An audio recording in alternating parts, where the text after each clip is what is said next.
In this era of information where there's all kinds of things coming at us, we don't know what's real, we don't know what's fact, we don't know what's fiction. We want to develop this framework to critically analyze information on the internet. Maybe kind of use a scientist's approach to dissecting this stuff so that we can all just have a more healthy relationship with all of this information that's coming at us all the time. It's called the WISE framework. So the W, who's behind this? So when you look at a piece of content on the internet, who created it?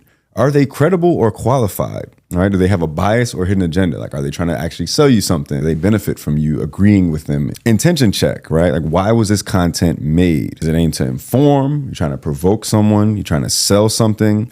Is it maybe emotionally charged or overly dramatic? These kind of like outrageous claims make for great hooks on social media content, but they're not always leading you to the most accurate conclusion. S, supporting evidence. Extraordinary claims require extraordinary evidence. If you're saying something outrageous, well, you have to have outrageously robust evidence to support it. Link reputable studies. A good thing to add there is that oftentimes in fields, you can get differing opinions among experts. Like within the same year, you could get a paper that's in support of this idea and a paper that is arguing against it, or perhaps like in support of a different idea. It's good to be able to anchor to some sort of evidence that makes this suggested by more than our feelings, our opinions. Right. You know, identifying what the expert consensus might be on something, right? If you talk to an expert, hey, you know, what do the rest of your colleagues think about this? Like, what is the general consensus among experts? What would most people in your field say? E is the last letter, and E is for explore more sources.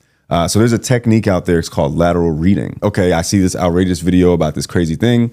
Let me just go and check what other reputable sources might say. You know, is it widely reported? Is it a fringe theory? Is this the only person that may seem credible with this theory? I think that's important to consider. That doesn't inherently mean that that person is wrong. Right. But that's important context to know, like that there's this one outlier in this field who believes this one thing that nobody else seems to lend any credence to.